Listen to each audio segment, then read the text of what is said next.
Did you know that there's a way to exercise that could actually harm your hormone health? And then there's a way to exercise that can really support it. Welcome to the Wild Wisdom Show. I'm Dr. Patricia Mills, a holistic MD with a root cause approach to health. And today we're going to be talking about how to optimize exercise timing and type for better hormone health. And actually, we're going to be diving into way more detail. We're going to be talking about what time, what are there gender differences, how to eat before and after you exercise, what's the ideal protein intake. We're going to talk about some special considerations of conditions, medical conditions that people may have.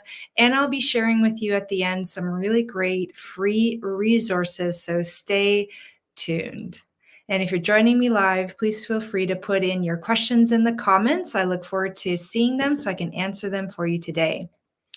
One thing I want to just start off with is this very foundational information, which is just a baseline exercise of at least 4,200 steps a day can decrease your risk of dying from any cause of death by 40%.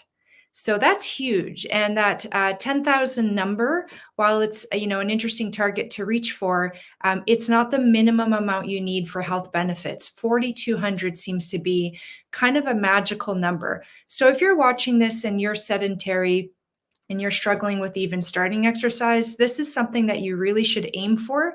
An everyday step count of 4,200. You may need to use a pedometer or something to count your steps to start with.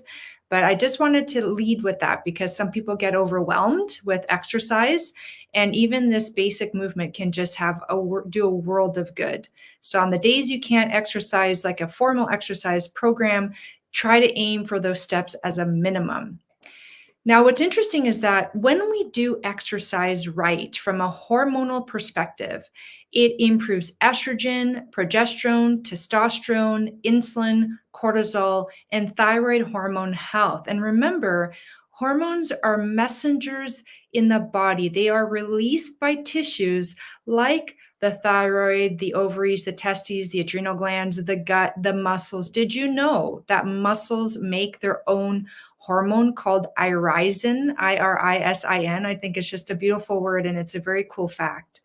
So you need to understand that when you have better hormone health, every single function in your body, every single thing your body does functions better because the hormones are telling your body what to do and when to do it and how to do it. So this is important. You need to understand that there are actually some kinds of exercise that can harm hormone health and that you may be engaging in exercise that doesn't optimize your hormone health. So what type is best? Now, there are different types of exercise that we just have to quickly review, which are resistance or strength training, high intensity interval training, or HIIT as it's also known, stretching and flexibility, balance or neuromotor, which is more coordination and agility. So while stretching might be like a gentle yoga, a balance and coordination and flexibility would be a bit more advanced yoga with more balanced poses, or a Tai Chi or a Qigong, for example. And the last is endurance training, which is your typical running. Walking would be endurance training, running, cycling, swimming, cross country, if you're doing like a more rhythmic, non-sprinting kind of exercise, hiking, those are all endurance training. So what's interesting is that what I often see, especially women do, but men as well, is that they will, when they start to exercise, they're going to go straight to that endurance training, or they might be doing, a lot of yoga. So we tend to see those things. We tend to see people choose one of those four and really do that one thing. And what research is showing is that actually the body responds so much better to a combination of exercises rather than just engaging in one of those types primarily. And here's some research that shows some very specific information. So one study that I loved showed that they took people who had some belly fat, and they measured hormones and the belly fat, and they divided them into two groups, and they put them either into just endurance training, so just running or cycling or swimming, and the other group did endurance training with strength training, resistance training. And what they found was that while both groups did better than nothing, the group that included resistance training actually had better hormone health. So all the hormones that they measured were better.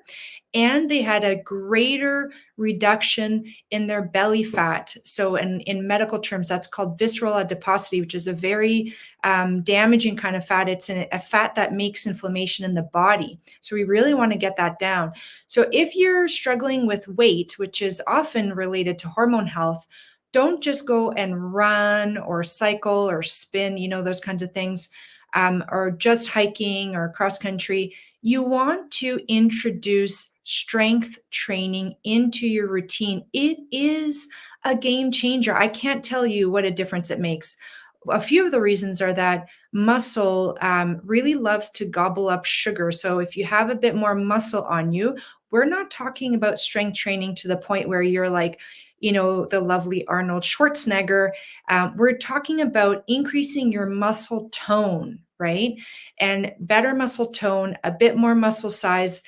So you look that you have that slim, svelte physique, and that muscle will eat up more sugar. So for the same amount of, for example, carbohydrates that you eat, you will actually have a better hormonal and blood sugar response, which affects your weight down the road. So it's amazing that strength training can do that. And also remember that muscle makes its own hormones. So when you're making more muscle, more healthy muscle, more lean muscle mass, you're actually adding in a healthy hormone into the mix, which really helps that overall hormone balance. So then the question is, how often to strength train? It's a minimum of 2 to 3 times a week of each muscle group. So for example, let's say you're doing like a whole body exercise program, you do your upper body and then you do your lower body and your core. You would want to repeat that another time during the week with at least 48 hours between recovery. So if you're doing it 3 times a week, you want to do it one day, have 2 days off, then another day, and then 2 days off as an example. And for me, I can tell you, it has been just the biggest game changer. I ran into an issue where I was doing a lot of endurance training and I was finding that I wasn't able to maintain my ideal weight. And I added in strength training and wow, like it just is such a game changer. I wanted to lead with this because it makes such a big difference. Okay. And when we talk about like how much do we do, the general rule of thumb is that you want to do 2 to 4 sets of 8 to 20 repetitions. So one set will have a certain number of repetitions, right? So let's say you're doing you're doing a biceps curl. If you're doing one set of 8, you're going to do 8 biceps curl, and then another set, the second set number 2 would be another 8 repetitions of that biceps curl, for example. And you want to do it at a weight that challenges you so that by the end of those sets and repetitions, you're feeling like you wouldn't be able to lift that much more. Again, women tend to make the mistake of under training because maybe they're worried about putting on too much muscle mass. I can tell you it is very challenging to put on enough muscle mass that it would make you look bulky, right? That requires very intentional bodybuilding strategies. This is weight training for muscle health, which helps with hormone health. Okay. Now, here's the other thing too. So the other exercise that really helps to add into the routine, which means that if you're running 5 or 6 days a week as part of your exercise program or doing yoga 5 to 6 days a week, the ideal thing actually is to take away a few of those running days or yoga days. I'm using those as examples. So whatever it is that you're really engaged in, whether it's swimming or cycling, for example, or cross country skiing, those kinds of endurance exercise, it's actually better for your health to do a few less days of those and add in a few days of strength training. And now in this case, high intensity interval training.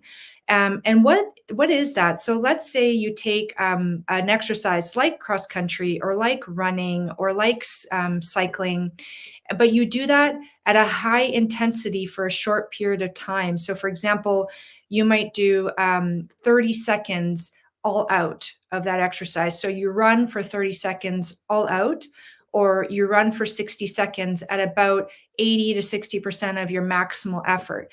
And then you stop and you recover. And the harder that you did during that interval, the longer recovery time. So if you did it all out, you might need 3-minute recovery time. If you did 60% maximal effort, you may need a 2-minute recovery time. And then you do that interval again. And those are called sprint intervals or high intensity interval training. And what's fascinating is that they've studied this in women and men. When you do a session of high intensity interval training at least once a week, so one time a week is enough to see benefits, women get better estrogen and progesterone, and men get better testosterone. And both men and women get better cortisol and insulin hormone health, but only if this is not overdone. So I'm going to explain to you, what does overdoing mean? Because, you know, on the spectrum, some of us are living in the not doing enough range. Some of us are in the middle trying to optimize what we are doing, right? And then some of us are at the far end where we are doing way too much. And that actually really hurts hormone health in a different way, but as significantly as if you're not doing it at all. Okay, so we're going to make sure we cover that topic.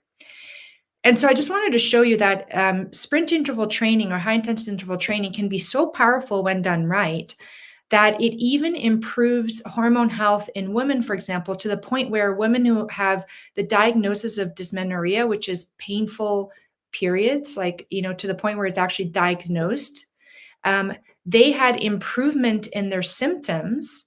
And the researchers who did the study, so the study is called the sprint interval exercise using a spinning bike improves physical fitness and improves primary dysmenorrhea symptoms through hormone and inflammation modulations, which means that they looked at these women. They said, look at that, their estrogen and their progesterone and their prolactin is better, and their cortisol and insulin responses are better. So their stress response is better when they introduce high intensity interval training. Again, not too much, which we'll cover.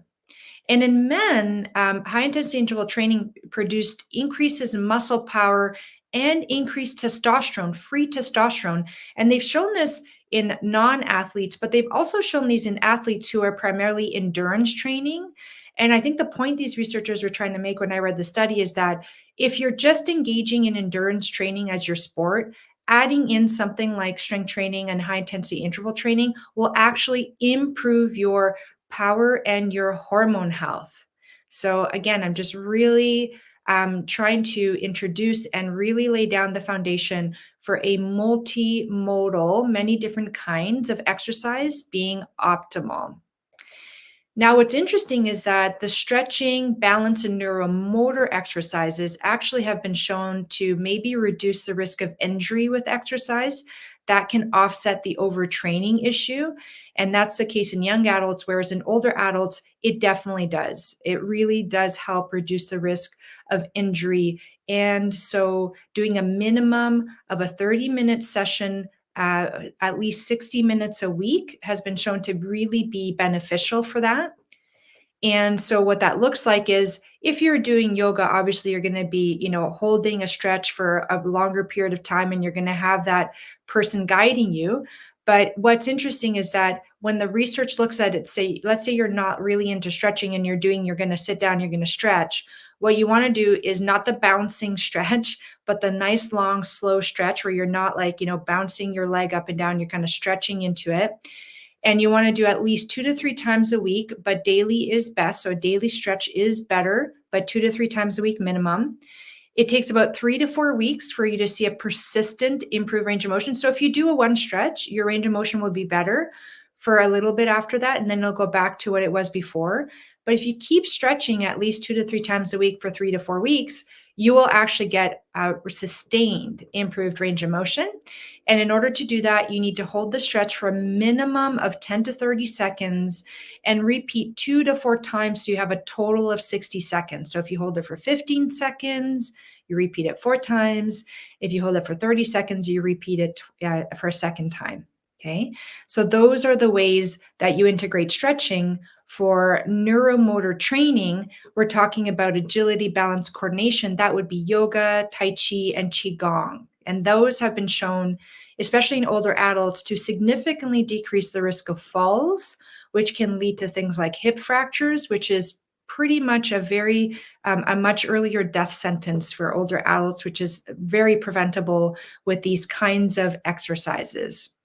So when you take into account all of these exercises, and when you look at the American Academy of Sports Medicine and their recommendations, and you're trying to incorporate everything, it can look like this. But just so you know, I'm gonna say it out loud, but I'm gonna also teach you a way that is much more feasible, and you can do if you don't have a lot of time or if you're feeling like this is overwhelming. So if you're trying to incorporate everything like you're a real go-getter, that could look like endurance training 2 times a week, high intensity interval training 2 times a week, strength training 2 times a week, and then your neuromotor agility balance 1 to 2 days a week, and stretching after every exercise daily, right? And what you would want to do is you want to stagger the different types of exercises for cross training and recovery. So day one might be endurance. Day two would be strength training. Day three would be your neuromotor, Tai Chi, Qigong yoga. Day four would be high intensity interval training. And then you go back and you cycle through your day five endurance, day six strength, day seven high intensity interval training. And on any of those other days, you can add in a neuromotor like a Tai Chi or Qigong, right? And you'd be stretching after every exercise. Now, that would be every single day of the week. And that could be overwhelming, right? So if this is too overwhelming, or let's say you are engaged in a sport specific exercise, like you're a runner or you're a cyclist or you're an Ironman, or you do triathlons or whatever, you cross country ski, hike. This is something that you might want to be aware of, which is a study done by a group of researchers that have really looked into this. They really dug down what is the minimum dose in order to get really great benefits. And they looked at diet. So the study is called Performance Enhancing Diets and the PRIZE Protocol to Optimize Athletic Performance. And what they did is they looked at 4 days a week. So 4 days a week exercising in order to optimize. And they also talked about how to eat protein, which I'll be covering further down. Okay, like we're going to be talking about it later. So right now it's like, okay, what can I do using 4 days a week to optimize my hormone health using all of these different modes of exercise? And by the way, this would be better than going for a run 4 days a week. Just to be clear, this would be better. So what they propose, based on their accumulation of a lot of research that this group has done, is that, for example, Monday, you would do a resistance training exercises with warm up and cool down for a total of 60 minutes. And by the way, in the study, which I'll provide a link for in the show notes. Now, if you're listening to this in the podcast, you're going to want to hop over to my YouTube channel and look in the show notes for the link for the study, because it's actually available for access to the public, and it is extremely well written, and all of the exercises are written down so you could follow this at home. It's actually pretty amazing what they've done. So what you would do is you do your resistance strength training exercises. So that could be with weights or a machine or with bands. Not body weight. That would not be enough. It needs some of the exercises are body weight, but you do need to introduce some weights, some resistance beyond body weight for certain exercises. So body weight yoga, for example, is not enough for as a resistance training exercise program. And so that would be 60 minutes total. On Tuesday, you would do intervals. So you would have a warm up, your intervals, and a cool down, and that would come out to about 30 to 40 minutes time. And they described that the intervals would be like, choose your thing, choose cross country or swimming or running or biking, spinning, whatever that looks like to you, or running in place like with your knees up. And they'd show you how to do the interval sprints, right? At that all out, for how long, how much rest versus not quite maximal intensity, and how much recovery time. And you do that interval training, okay, on Tuesday. That's your high intensity interval training day. On Wednesday, you rest. On Thursday, you do your stretching like yoga or Pilates. On Friday, you do your endurance exercise, at least 60 minutes, and ideally outside, which I like that they recommended that because it's true. Every exercise is better if you can do it outside in the sunlight and the fresh air. If that's not possible, that's fine, but you want to do your endurance for at least 60 minutes on the Friday. Now, of course, if it's easier for you to exercise on the Saturday, Sunday, you would be changing and shifting things around, but this is the general kind of pattern that you want to engage in order to get that to hit all of those points. And they discuss how that is more doable, more very holistic and realistic for people, both non-athletes and athletes. And if you're an athlete, you would do this, and then you would do your sport specific training on top of that, recognizing that doing these exercises will make you actually perform better, which is really great. But now let's talk about how not to exercise for hormone health, because this happens. Like, I actually know a few people who do this, and it can really, really kill your hormone health. It's very, very important. And I have a question from Katharina O'Reef. She's saying, thanks so much for all this great info. Highly appreciated. Will this video be stored somewhere to be reviewed after recording as well? Yes, Katharina, you can find all of my videos on my YouTube channel, Dr. Patricia Mills, MD. And you can use the search bar to search for the video. And I hope this helps you find it in the future. Thanks for your question, and feel free to subscribe when you get there. All right. So how to not exercise for hormone health. So the key thing here is to avoid overtraining. So what's interesting is that I have met men and women, and quite a few women actually, who really overdo. For example, they run a lot, or they do a lot of high intensity endurance strength training, or so they do a lot of either endurance training, strength training, or high intensity interval training. They'll either do it too much every single day of the week, or they'll even double up in the day. They'll do like a HIIT routine, and then they'll do a strength training routine, and they don't give their body time to rest and recover. The thing about exercise is it's a bit addictive once you get into it, which is great because it'll help you stay in it.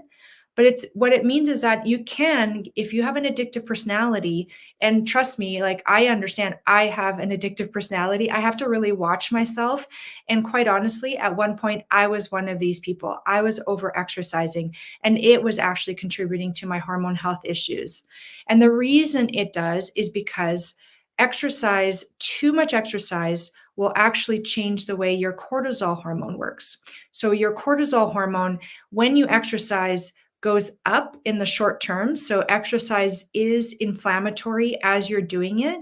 So it's a short-term stressor, but it's a good stress if you do it enough, not too much, not too little. And in the long term, if you allow for enough recovery with the cross training and the rest, as was described in that RISE protocol, your cortisol will then go down and actually respond better to other stressors, which is really cool. So you get a better cortisol balance.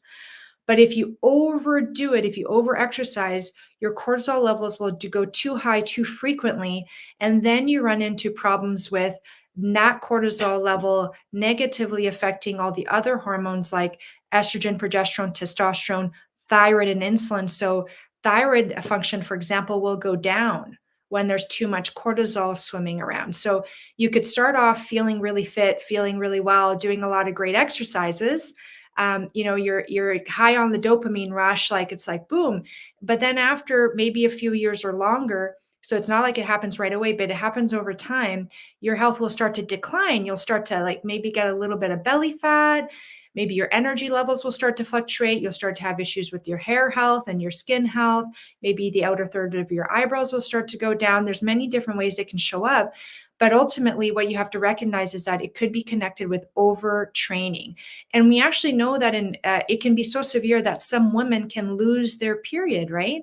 It's like the athlete syndrome in women, where over-exercising, they actually can get to a point where they even lose their period. Now, that's very extreme, but we can get into within the spectrum of that, right? So just to be aware. And because of the increased inflammation, that and the increased cortisol, that's why you get the belly fat starting to deposit, even though you're an athlete, like you're exercising, right? So that's something to really pay attention to. So again, exercise is really great. for lowering inflammation overall. So short-term inflammation goes up, but then it reduces your whole body inflammation. So some people have inflammatory conditions like inflammatory lower back pain or ankylosing spondylitis or endometriosis, for example, where there's a lot of inflammation. You have to really find that balance that allows you to exercise, right? And at first, it may not be a lot. So you exercise within your pain tolerance, but you keep persistent and you keep increasing and progressing, and slowly over time, you keep building up your ability to exercise. And so over time, that inflammatory response will go down and your overall inflammation levels will go down. So it's about progressing slowly and surely, but not overdoing it. The other thing to know is that excessive endurance exercise and causes leaky gut in athletes. So over exercising can actually cause a leaky gut. So for those of you who are, Ironmen or ultra marathon runners and those kinds of things, be aware that this is a potential problem. My dad was an Ironman, and he had a variety of health issues over time that we just, it was so bizarre. And when I look back, he started to get a bit of belly fat, and he had the signs of the visceral adiposity, even though he was exercising so well. And those were signs of inflammation, that there was things being overdone. So, athletes have to really be aware of that and counteract that with cross training and appropriate recovery time. And don't worry, the cross training will make you better at your sport of choice rather than worse. So actually sometimes reducing how much you do of that sport and adding in cross training actually improves your performance in that sport. And that's very well known in research. And now this one is fun. This is the gender differences with exercise. So did you know that women and men actually have different times of the day and different times of the month to better exercise? Yeah, it's kind of fascinating. And here's a study that I found. The title of the study is so telling. So I'll read it to you. It says, morning exercise reduces abdominal fat and blood pressure in women. Evening exercise increases muscular performance in women and lowers blood pressure in men. So that's so fascinating.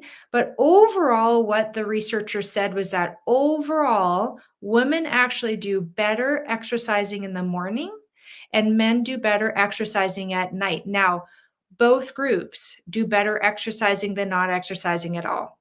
So let's be clear on that. But if you're someone who can choose your exercise time of day, this is something that you can keep in mind. Okay. So again, any time of the day works. And if you're exercising at night and you're worried about the impact on your sleep, research has shown that so long as you don't get excessive blue light exposure after 8 o'clock with that exercise, it doesn't actually negatively impact your sleep. However, that blue light, if you're exercising at a gym, you're getting a ton of blue light from the overhead fluorescent or LED lighting. That's actually going to impact your sleep negatively, not the exercise.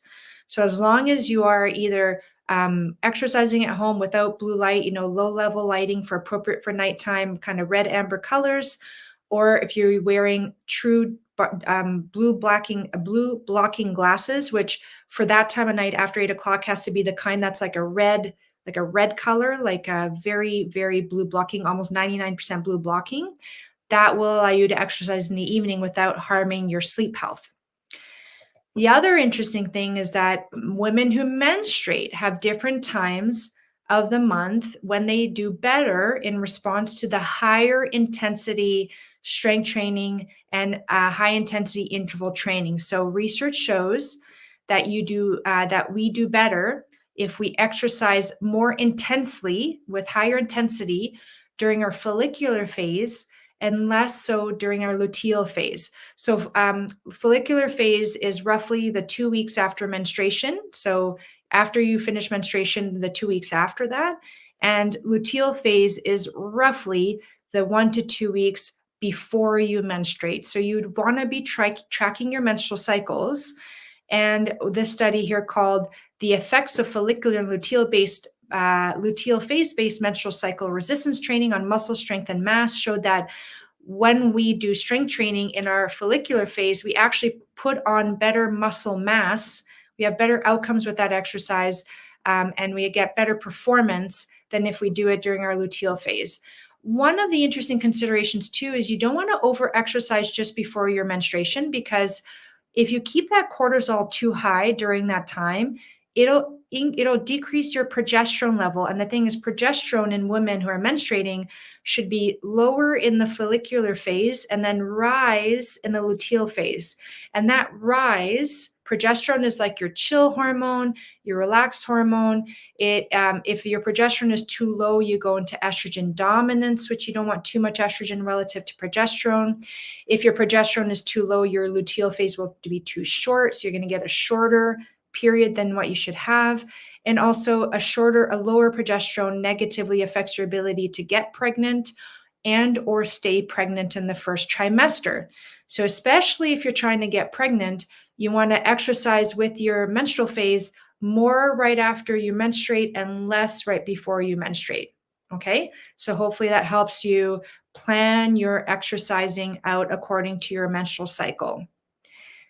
Women who are in menopause don't have to consider this. You no longer have to exercise cyclically. So, doing the yoga and the Tai Chi and the more gentle exercises right before your period. However, for menopausal women, you don't have to consider that. And I'm going to next talk about how to eat or not eat before and after exercise. And I have a few questions here. Tara I have a few people sharing their appreciation, so thank you. Tara is saying, I feel more anxiety in my luteal phase. Is that due to too much estrogen? Tara, that's a good question. That could be due to too much estrogen relative to progesterone, which is not to say you have too much estrogen, because hormone health is about the balance, not necessarily just the absolute number. So for example, let's say, it's just giving a very, very rough example. This is not the case, but let's say you need 10 of estrogen and 10 of progesterone. Let's say your progesterone goes down by 50% to 5. Now you're in estrogen dominance, but you're still at 10 estrogen. That's a normal level, but it's high relative to progesterone.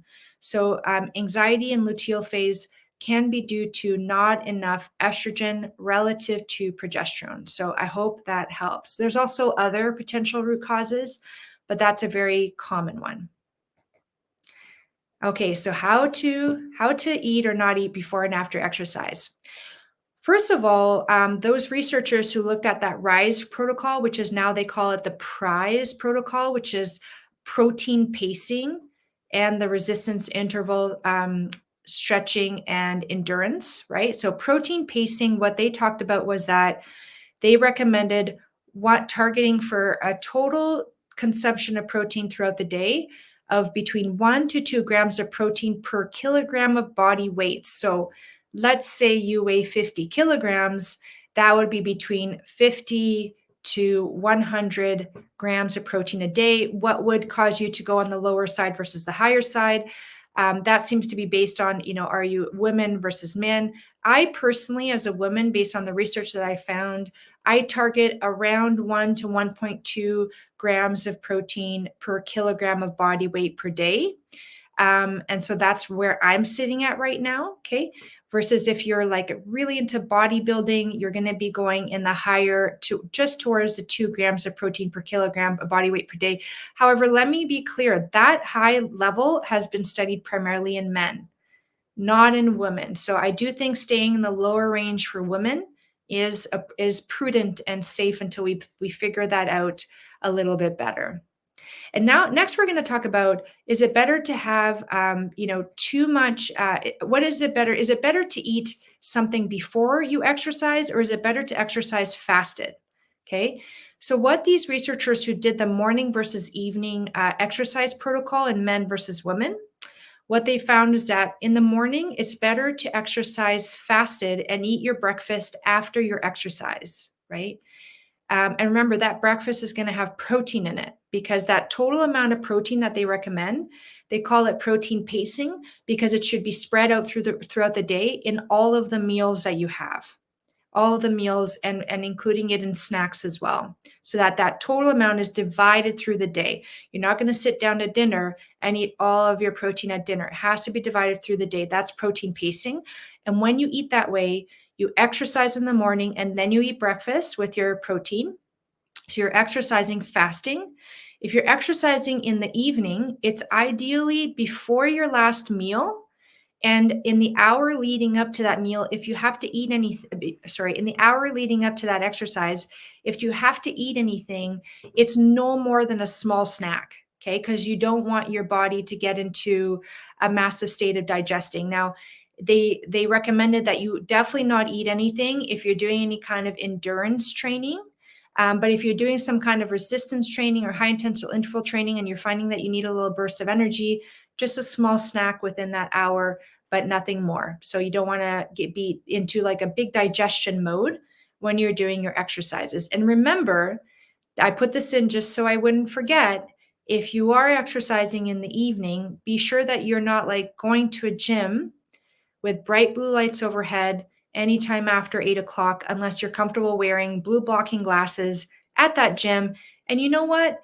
If you want to go to that gym, just rock those glasses and people will come up to you and ask you about it. And that'll give you a chance to explain to them that the blue light cuts down your melatonin hormone, your sleep hormone, and increases your cortisol hormone, which is your stress hormone, which will totally mess up all of your other hormones over time and mess up your sleep so you can't get into deep, rejuvenating sleep. And that's why you're wearing your super awesome, cool blue blocking glasses. Now, remember, for this to work, each meal, including breakfast, which for many of us is a big game changer, has to include between 20 to 40 grams of protein. And I'm giving that range because it'll depend if you're choosing between 1 gram to 2 grams of per kilogram and what your kilogram body weight is. But it usually works out to around 20 to 40 grams of protein. Women usually, and smaller people usually on the lower side, and men and larger people usually on the larger side. And what I recommend is, if you haven't yet done so, go to my video, How to Eat for Hormone Health, because protein isn't the only consideration. We're talking about it here for the purpose of exercise, but you also want to learn how to eat your healthy carbohydrates and your healthy fats and what to avoid eating that can harm your hormone health. So that would make it a very, your experience, like your understanding of this topic much deeper, which I think you need to get into in order to really understand how to have a lifestyle for hormone health. So next, we're going to be talking about risk reduction and special considerations. And at the end, I'm going to be sharing some very, very helpful free resources. So make sure you stick around for that. And I have a comment here from a viewer saying, I developed adrenal issues after doing extreme hard exercise and not giving myself the recovery time. Thank you for sharing your experience. That is absolutely what I am talking about. And it's good for people to see that this is a real life situation that can happen to real people. So thank you for sharing that experience. So for risk reduction, this is, interesting because I wasn't doing this, like warming up and cool down and doing your flexibility, your stretching after your exercise. So the best time to stretch is after you exercise, not before. So your warm up is more of like dynamic movements. Then you exercise, then you cool down with some more dynamic movements and move into stretching. So that is the ideal sequence to prevent future injury. Okay, not injury at the time of exercise, but future exercise bouts. And obviously, if you have not been exercising before, you want to gradually progress your exercise volume and intensity, because if you don't, if you go from 0 to hero, you could actually increase your risk of cardiovascular events like a stroke or a heart attack and a musculoskeletal injury during exercise. So remember, start slow and go, start low and go slow. So if you're sedentary, deconditioned, or you have inflammatory pain, even less than 20 minutes per day, which can be about less than 150 minutes per week, is enough to start seeing some benefits, right? But in order to see those benefits, you have to do at least 10 minutes at a time. So let's say you do 10 minutes once a day or 10 minutes twice a day. that works. That makes a difference for you, especially if that's 10 minutes more than what you were doing before. So you want to then add in those 10 minutes through the day and over the week to slowly over time accumulate that desired duration and volume of exercise per day. And the general guideline is at least 150 minutes per week would be a really good thing to target over time. Now, osteoporosis. So, if you have osteoporosis, what I want you to understand is that strength training, resistance training, is the biggest game changer for osteoporosis that exists. So, you could be taking all the calcium that you want, but if you're not doing strength training, you're not giving your bone the signal to build more bone. That is how our body makes bone, is through lifting, pushing, pulling heavy things. So you need to include that into your routine. However, if you have severe osteoporosis, you could hurt yourself through exercise. So I'm going to offer you here a free guide. It's not my resource, it's someone else's that I came across through a family member, and it's called the Melio Guide, Melio Guide, GUIDE.com. And it's a free resource on how to exercise with osteoporosis. And the physical therapist who developed it has some at-home exercises, self-guided exercises, and other resources that you can do if you want to, get to the point where you can safely exercise with strength training with the osteoporosis. So please feel free to use this resource. And the big take home message before I give you the last amazing free resource, which I use every day, is there is always a way to exercise. So I've run into people who have like plantar fasciitis, which I've had before, a sports injury or lower back pain, or it's painful to exercise with endometriosis, for example, or even people lying in bed during bed rest in hospital. What research has shown is that even those people lying in bed in hospital, even just contracting, holding, and then releasing your muscle prevents you from losing muscle mass from deconditioning from lying down. And in all of those other conditions I mentioned, there's always a way to exercise safely. You will have to find modifications, and you may have to connect with a personal trainer, kinesiologist, a physical therapist, someone who has sufficient experience to guide you. Because remember, while in the short term there may be some discomfort, so long as it's not excessive and it's not causing new tissue damage, over time that inflammation will go down because it's anti-inflammatory. Exercise is overall anti-inflammatory, and it will help you recover from that plantar fasciitis or sports injury better if you haven't deconditioned yourself along the way. And now this free resource is called fitnessblender.com. So in your tab, when you're done with this, type in fitnessblender.com, then go to their workout videos, click on the filters, and you will see one of the options is the membership option, and click on the free option. And that will give you a list of all of their free workout videos that you can do at home. You can also use the filter to screen for strength training versus high intensity training versus Pilates, yoga, and the duration and the intensity that you want. So for me, some days are busy. I only have, 15 minutes in the morning to exercise. I'll log in, choose anything under 15 minutes that's free. If I want to do strength training, I'll choose that. It'll even give you the option to choose what kind of equipment you have. And at home, I have those stackable free weights that I bought at Canadian Tire, which is like a local general store here in Canada.